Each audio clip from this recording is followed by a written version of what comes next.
নির্বাচন কমিশন প্রধান, আপনিও ইতিমধ্যে গ্রহণযোগ্যতা অর্জন করেছেন, কিন্তু আপনার নির্বাচনের ট্রেন যখন আমরা উঠলাম, নির্বাচনের ম্যাপ যখন ঘোষণা করলেন, এরা আবার তড়িৎ গতিতে শেখ হাসিনার সাথে আলাপ করে প্রস্তুতি নিচ্ছে আপনার নির্বাচনকে বানচাল করার জন্য।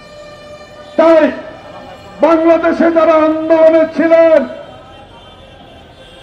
হয়তো এখন কিছুটা দূরত্ব হতে পারে, আমি আবেদন জানাবো একজন মুক্তিযোদ্ধা হিসাবে বাংলাদেশকে ভালোবাসেন, বাংলাদেশের মানুষকে ভালোবাসেন, আসুন হাসিনার মতো কথা বলে আমরা সরকারে যেতে চাই না।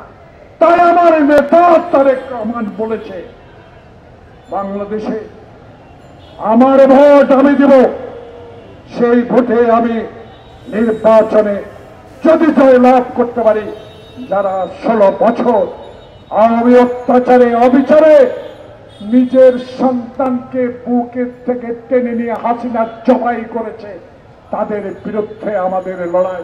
প্রিয় বন্ধুরা, আমি মন্ত্রী চাই না, এমপি চাই না, আমি তারেক রহমানকে এই বাংলাদেশের প্রেস ক্লাবের সামনে থেকে বলতে চাই, আপনি শহীদ জিয়ার সন্তান, আপনি আপসী নেত্রী খালেদা জিয়ার জ্যেষ্ঠ সন্তান।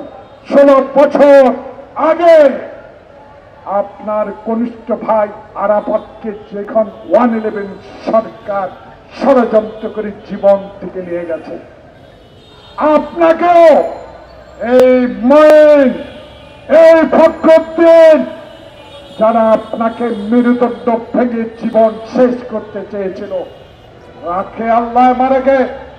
আপনি 16 বছরে যে অভিজ্ঞতা, 16 বছরে আমাদের নেতা কর্মীদেরকে উৎসাহ দিয়ে মা হারা, সন্তান হারা, ভাই হারা পরিবারকে সান্ত্বনা দিয়ে আপনি 16 বছর এই ডানে বামে সামনে নেতা কর্মীদেরকে উজ্জীবিত রেখেছেন।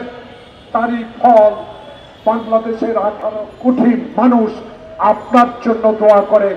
ইনশাআল্লাহ শহীদ জিয়াকে যেমন, খালেদা জিয়াকে তেমনি বাংলাদেশের মানুষ সততা আপসীনের জন্য ভালোবেসেছে।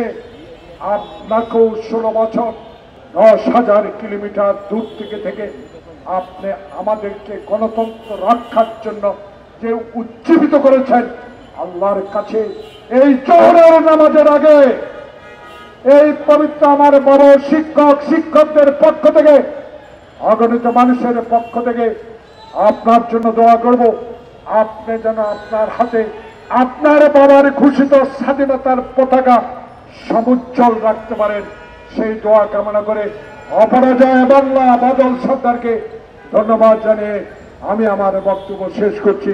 আল্লাহ হাফেজ। বাংলাদেশ জিন্দাবাদ।